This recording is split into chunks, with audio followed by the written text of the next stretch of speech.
आज का विषय है art of social life management. आप सभी अच्छी तरह से जानते हैं कि मनुष्य सामाजिक प्राणी है। समाज के बीच में उसे रहना है, इसलिए समाज के साथ मिलजुल कर रहना भी आवश्यक है। तो आप देखेंगे जैसे लाइफ के विभिन्न पार्ट हैं, जैसे पहला है personal life, student life, family life, professional life, marriage life, फिर इसके बाद आता है सोशल लाइफ। तो आप ये देखिए कि जो आपकी सोशल लाइफ है वो कैसी है। क्या वास्तव में आप अपने सामाजिक जीवन से संतुष्ट हैं?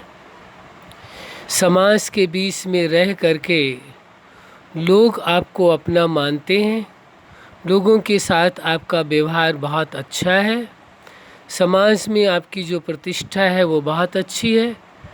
कहीं ऐसा तो नहीं है कि समाज के साथ आप कभी मिलकर चलते हैं और कभी मिलकर नहीं चल पाते हैं।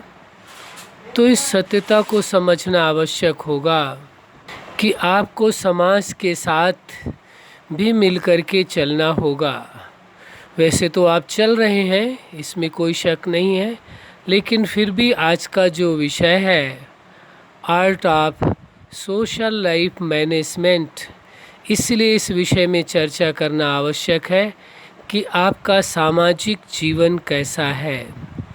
मनुष्य समाज के बीच में रह रहा है, उसे समाज की आवश्यकता है, आपको समाज की आवश्यकता है और समाज को आपकी आवश्यकता है, क्योंकि एक एक व्यक्ति से ही परिवार और समाज का निर्माण हुआ है। इसलिए हर एक व्यक्ति का महत्व है। कोई ये कहे कि मेरे अकेले से समाज में मिलकर के न चलने से कोई फ़र्क नहीं पड़ता है, ऐसा नहीं है। एक एक व्यक्ति से ही तो समाज का निर्माण है। हर व्यक्ति यदि यही बात सोच लेगा तो जो सामाजिक कार्य हैं या सामाजिक मूल्य हैं, जो सामाजिक सिद्धांत हैं, फिर इनका पालन कौन करेगा, इनके अनुसार कौन चलेगा। इसलिए ये आवश्यक हो जाता है स्वयं को अकेला ही नहीं समझें, क्योंकि व्यक्ति भले समाज की इकाई है लेकिन समाज व्यक्ति से ही बना है। एक एक व्यक्ति से ही मिलकर के समाज बना है, इसलिए हर व्यक्ति का अपना विशेष महत्व है। तो समाज के जो नियम हैं, जो सिद्धांत हैं, जो नैतिक मूल्य हैं, उनका भी पालन करना अनिवार्य है। साथ में समाज के जो कार्य होते हैं, सामाजिक कार्य, उन कार्यों में भी भाग अवश्य लेना चाहिए, ताकि सामाजिक कार्यों में भी आपका योगदान रहे और आवश्यकता पड़ने पर समाज भी आपके साथ खड़ा हो। ये आप जानते हैं, कभी न कभी हर व्यक्ति को समाज की आवश्यकता पड़ती है कि उसके साथ कुछ लोग खड़े हों, समाज के लोग खड़े हों, उसके चाहे वो सुख की घड़ी हो या दुख की घड़ी हो। आप जानते हैं दोनों ही अवस्थाओं में समाज की आवश्यकता पड़ती है। तो दोनों ही स्थितियों में समाज आपके साथ तभी खड़ा रहेगा जब आप समाज के लोगों के साथ खड़े होंगे। तो ये आवश्यक हो जाता है कि आप समाज के साथ खड़े हों और उन्हों के साथ अपना व्यवहार बहुत ही सुंदर रखें, क्योंकि मनुष्य एक सामाजिक प्राणी है। आप समाज के बिना या हम सभी समाज के बिना नहीं रह सकते हैं। हाँ, कभी कभी गलतफहमी हो जाती है। हम ये नहीं कह रहे हैं कि आपको गलतफहमी है या व्यक्तिगत नहीं कह रहे हैं, ना ही हम ये कह रहे हैं कि आप में ये कमी है, बल्कि कभी कभी किसी न किसी को ये गलतफहमी पैदा हो जाती है। मैं समाज में तो रह रहा हूँ, लेकिन सोचने लगते हैं लोग कि समाज में रहने के बावजूद भी जो अपनी व्यवस्था है और परिवार की व्यवस्था है वो तो मैं स्वयं चलाता हूँ, उसमें समाज का क्या योगदान है। लेकिन डायरेक्ट समाज का कोई इंटरफियरेंस नहीं है, कोई योगदान नहीं है, कोई हस्तक्षेप नहीं है, ये बात मानते हैं आपकी। लेकिन इनडायरेक्ट समाज का आपकी लाइफ में भी इंटरफियरेंस है, हस्तक्षेप है, ये मानना पड़ेगा। ये सत्य थोड़ा सा उदाहरण दे करके आप अपने भ्रम को दूर कर लें तो बहुत अच्छी बात होगी। उदाहरण ये है, मान लीजिए आप सोचते हैं कि हमें समाज की आवश्यकता नहीं है, हम अकेले भी अपना जीवन जी सकते हैं। थोड़ी देर के लिए कल्पना करिए कि आप समाज के बीच में नहीं है, कहीं जंगल में हैं और जहाँ आपके साथ कोई नहीं है, केवल एक आलीशान मकान है और आपका परिवार है, बस इसके अलावा और कोई नहीं है। अब आप विचार करिए कि आप वहाँ पर अपना जीवन किस तरह जी पाएंगे। भाई यहाँ भी अकेले आप परिवार के साथ रह रहे, वहाँ भी अकेले, फिर वहाँ आपको किसी प्रकार की परेशानी, भय, चिंता तो नहीं महसूस होगी। अकेले आप होंगे, ना आपके पास कोई साधन सुविधाएं अन्यत्र हों, क्योंकि आप अकेले होंगे तो स्वभावतः जंगल में होंगे, हो सकता है सड़क भी ना हो सकता है बिजली भी ना हो सकता है पानी का भी समुचित प्रबंध ना हो, तो वो सारे प्रबंध आपको करने पड़ेंगे। फिर उसके बाद भोजन के लिए सारे प्रबंध करने पड़ेंगे, फ्रूट्स के लिए करने पड़ेंगे, उसके बाद कपड़ों के लिए, हर आइटम के लिए। आप क्या सब कुछ अपना निजी ही बनाएंगे? आपको एक मोबाइल की आवश्यकता है तो आप अपनी खुद ही मोबाइल की फैक्ट्री लगाएंगे। आपको फ्रिज की ज़रूरत है तो फ्रिज स्वयं का ही निर्माण करेंगे। हर चीज़ जो कुछ आप समाज से ले रहे हैं, कुछ मत लीजिए, कोई भी चीज़ मत लीजिए समाज से, आप अपनी सब कुछ बनाइए, फिर देखिए आपका जीवन कैसे चलेगा। पैसा खर्च करके खरीद लेना वो अलग विषय है, लेकिन जो लोग उस चीज़ को, उस कार्य को कर रहे हैं, उनका भी इनडायरेक्ट आपकी लाइफ में योगदान है, ये स्वीकार करना पड़ेगा, जो सत्य है। नहीं, आप अकेले रह के कल्पना में करके देख लीजिए, रहने की आवश्यकता नहीं है। कल्पना करके देख लीजिए आप अकेले हैं और कुछ भी समाज से आप ले कर के नहीं गए हैं। केवल वहाँ जा कर के आप अपने ढंग से ही अपने आप ही आप अपनी महल बना रहे हैं, जो कुछ कर रहे हैं अपने आप कर रहे हैं, किसी मजदूर की जो आपने मदद नहीं ली है, कुछ भी नहीं किया, अपने आप सब कुछ कर रहे हैं। तो बोलिए आप अपना जीवन या अपने परिवार में जो 4-6 लोग हैं, जितने लोग आपके हैं, उनसे क्या आपका जीवन चल जाएगा? आपके बच्चे होंगे, वो बच्चों को एजुकेशन आप कहाँ देंगे? आप स्वयं ही टीचर बनेंगे, स्वयं ही प्रिंसिपल बनेंगे, स्वयं ही स्कूल खोलेंगे, स्वयं ही सर्टिफिकेट देंगे, और जॉब देंगे तो आपके घर में ही मिलेगी, बाहर तो मिलेगी नहीं, क्योंकि सर्टिफिकेट आपके हाथ का दिया हुआ है, पढ़ाई आपने कराई है, प्रिंसिपल आप ही हैं, आप ही टीचर हैं, सब कुछ आप ही हैं, तो फिर जॉब भी आपको अपने ही घर में देनी पड़ेगी, समाज में तो आवश्यकता नहीं रहेगी। तो आप सोच करके देखिए एक पल के लिए, समाज से एकदम आप दूर हट करके, भले आज आप ये कह रहे हैं कि हम जो कुछ कर रहे हैं अपना ही कमाया हुआ खा रहे हैं, सब कुछ कर रहे हैं, अपने पैसे खर्च कर अपनी व्यवस्था कर रहे हैं, लेकिन फिर भी समाज का योगदान है, अन्यथा व्यक्ति समाज के बीच में क्यों रहे, क्यों ना अलग अलग रहेगा। फिर हर चीज़ को जो आवश्यकता होगी, कभी बीमार भी पड़ेंगे तो बीमार के लिए आपको डॉक्टर भी खुद बनना पड़ेगा, दवाएं भी खुद अपनी दवाओं की फैक्ट्री लगानी पड़ेगी या जड़ी बूटियों से काम चलाना पड़ेगा, कपड़े कहाँ से लेंगे, कपड़े खुद बुनने पड़ेंगे। मतलब हर चीज़ आप सोच करके देखिए कि आप इस भ्रम में यदि हैं, आपको ऐसा लगता है हमें समाज की आवश्यकता नहीं है, समाज से किसी प्रकार का कोई भी आप योगदान ना लें, फिर आप अपने जीवन को जी करके दिखाएं, तो आपको पता चलेगा कि वो कैसा जीवन होगा।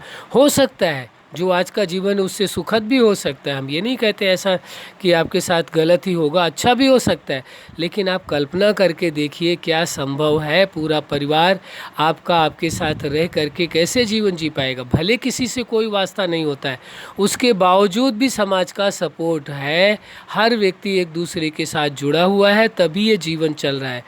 और एक आश्चर्य की बात आपको बताते हैं, आपको मालूम होगी दुनिया में इतने देश हैं, जो सबसे धनी देश आप जिसे मानते हो, क्या उसे किसी और देश की आवश्यकता नहीं पड़ती है? किसी और देश के साथ वो बिजनेस नहीं करता है, और देशों में उसको कोई लेना देना नहीं, अकेले अपने देश की अपनी सारी व्यवस्थाएं चला सकता है। जब एक देश चाहे दुनिया का सबसे धनी देश हो, वो नहीं कर सकता है, तो आप विचार करके देखो, आप एक व्यक्ति के रूप में हैं, आपके अंदर यदि ये गलतफहमी पैदा हो गई कि मैं तो अपना कार्य स्वयं ही सारा कर सकता हूँ, सक्षम हूँ, मुझे समाज की आवश्यकता नहीं है, क्या ऐसा संभव है? नहीं है ऐसा संभव। समाज की आवश्यकता अवश्य पड़ेगी, समाज के लोगों की ज़रूरत है। हाँ, ये हो सकता है किसी का कार्य अलग है, आपकी दृष्टि में ये दिखाई दे सकता है कि ये व्यक्ति छोटा सा कार्य कर रहा है, वो छोटा कार्य भी आवश्यक है। यदि छोटा कार्य नहीं किया जाए तो बड़ा कार्य करने वाला व्यक्ति वो कार्य कर ही नहीं पाएगा। कोई कहे मेरे पास बहुत बड़ी बड़ी फैक्ट्रियाँ सब कुछ, यदि उनके यहाँ कार्य करने वाले लोग कह दें हम कोई कार्य ही नहीं करना चाहते हैं, तो कैसे उनकी फर्म चलेगी, कैसे फैक्ट्री चलेगी, कैसे कारोबार होंगे? तो समाज में हर व्यक्ति के साथ योगदान है, डायरेक्ट ना हो, इनडायरेक्ट हो सकता है, ये माना जा सकता है, लेकिन योगदान अवश्य है। तो जीवन को जीने के लिए समाज की अति आवश्यकता है। इसका फ़ायदा क्या होगा?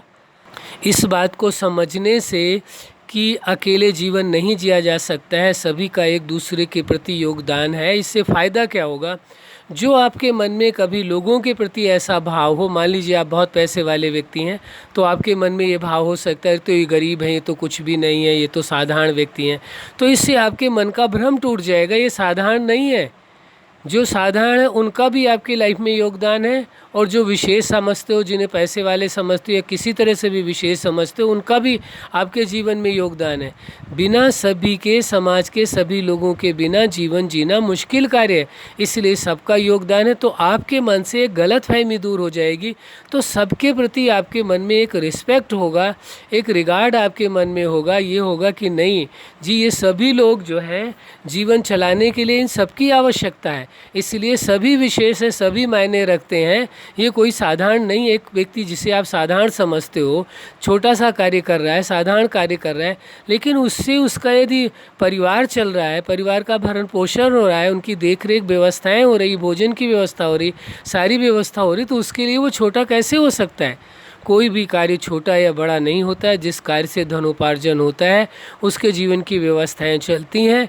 ये भ्रम नहीं रखना चाहिए कि कार्य छोटा बड़ा है, बल्कि सभी का कार्य विशेष है, किसी का साधारण नहीं माना जा सकता है। ये बात समझने की आवश्यकता है। तो इससे सबसे बड़ा फ़ायदा यही होगा, आपके दिमाग का भ्रम दूर हो जाएगा और सबके प्रति आपके मन में एक रिस्पेक्ट का भाव होगा। नहीं, ये सभी विशेष है, इनके सभी के बिना मेरा जीवन नहीं है, इसलिए इन सभी का योगदान है। तो सभी के प्रति आपके मन में सुंदर अच्छा भाव होगा, घृणा का भाव नहीं होगा, नफरत का भाव नहीं होगा। उनके प्रति भी आपके मन में स्नेह का भाव होगा, सम्मान का भाव होगा कि मेरा जीवन यदि चल रहा है तो मेरे अपने अकेले से नहीं है, इन सभी का भी योगदान है। इसलिए ये आवश्यक हो जाता है कि आपकी अपनी जो सोशल लाइफ है वो भी बेहतर होनी चाहिए। वो तभी बेहतर होगी जब आप इस सच्चाई को स्वीकार करके चलेंगे। तो जो विषय आज का है, art of social life management, तो आप अपने सामाजिक जीवन को कैसे मैनेज करेंगे, कैसे व्यवस्थित ढंग से चलाएंगे, इसके लिए आवश्यक हो जाता है आप अपनी क्षमता के अनुसार, अपनी समझ के अनुसार, आप अपने जो सामाजिक जीवन है इसको व्यवस्थित ढंग से चलाने के लिए आपको अपने आप सिद्धांत बनाने पड़ेंगे। उन सिद्धांतों के अनुसार आपको चलना होगा और समाज के जो कार्य हैं, समाज उनके साथ मिलजुल करके रहना होगा और समाज के साथ अपना योगदान भी देना होगा, ताकि समय पड़ने पर समाज के लोग भी आपके साथ सुख हो या दुख हो, हर अवस्था में आपके साथ खड़े हों, आपके साथ भागीदार हों, ताकि आपका जीवन सुखद व्यतीत हो सके और दूसरों का भी। आप ये समझ चुके होंगे। तो इसमें जो आप कहेंगे कि आपने तो कोई आर्ट बताई नहीं, आर्ट यही है, आपका भ्रम दूर हो गया। दूसरी बात आर्ट ये है कि आपको अपने आप सिद्धांत बनाने पड़ेंगे अपने जीवन के, कि ये सामाजिक जीवन किस प्रकार से जिए, क्योंकि आपकी आर्थिक व्यवस्था कैसी है, पारिवारिक समस्याएं कैसी है, पारिवारिक व्यवस्था कैसी है, अपना व्यक्तिगत जीवन कैसा है, उसके अनुसार आप समाज में जो योगदान दे सकते हैं, जिस प्रकार से सामाजिक जीवन को जी सकते हैं, उस प्रकार से अपनी सुविधा अनुसार बनाएं। लेकिन उसमें ये ज़रूर सम्मिलित हो कि समाज में भी आपको योगदान देना है, ऐसा कुछ करके चलें। इससे क्या होगा, आपको जो कभी आपको आवश्यकता होगी समाज की, तो समाज के लोग आपके साथ खड़े होंगे, और यदि समाज को आपकी आवश्यकता है तो वहाँ आपको भी खड़े रहना आवश्यक है, ताकि समाज की जो व्यवस्था है वो बहुत अच्छी ढंग से चल सके। अच्छा, आप अपने जीवन में सफलता के शिखर तक पहुँचें। और आज का जो विषय था, art of social life management के द्वारा आप अपने इस सामाजिक जीवन को बेहतर बनाएं और दूसरों के जीवन को भी बेहतर बनाने में योगदान दें। यही हमारी हार्दिक शुभकामना है। सदा खुश रहें, मुस्कुराते रहें। धन्यवाद।